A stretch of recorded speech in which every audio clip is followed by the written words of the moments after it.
Hello, I'd like to say a few words on management of the Concertina bellows. If you read tutor books, you will find that most of them recommend working the bellows in a straight line, avoiding any kind of twisting, and they often prescribe using the full capacity of the volume before changing direction between pull and push. I have wondered about the origin of these recommendations since they are a bit doubtful.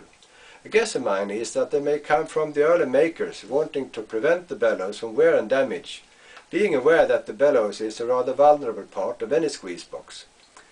A squeeze box is a pump, but the described straight method is not the most efficient way of pumping. If you pull the sides out, the system stabilizes itself. But when you try to press back, this happens, and you get no result at all unless you stabilize the connection either by muscular force or by a stable handle, like I have shown in another video. Anyway, minimizing the effort used for the purpose is desirable. This kind of bellows is a stable and efficient pump. Ideally, we want the unstable concertina to work just as good, which means we have to stabilize its movements. This may be achieved by fanning the bellows, so to speak, keeping the outer or the lower folds together, both on pull and push. Doing so comes particularly natural if the handle is located eccentric at the end, and so it mostly is.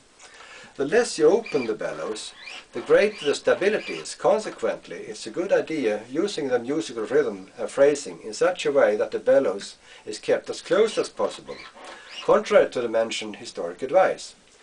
The old recommendations also include working the bellows with one arm only, usually the right one.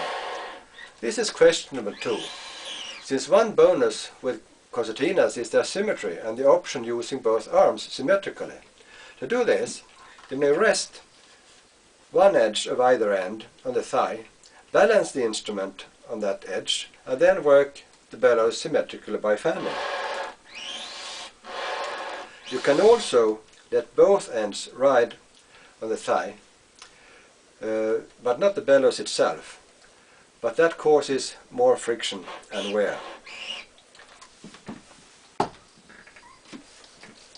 To make the method work easier, you could apply one or two elastic straps between pairs of end buds, like this, holding the lower ends together. If you play standing, the strap are instead attached to hold the outer folds together. Articulating with precise control gets much easier by fanning the bellows. If you do the fanning in a sensible way, there is no greater risk wearing or damaging the bellows than by working the bellows in a straight manner. I would rather say the opposite, since fanning offers better general control and reduces stress on the bellows. If you try this, you will probably find that working the bellows and articulating gets much easier and more precise. Thank you.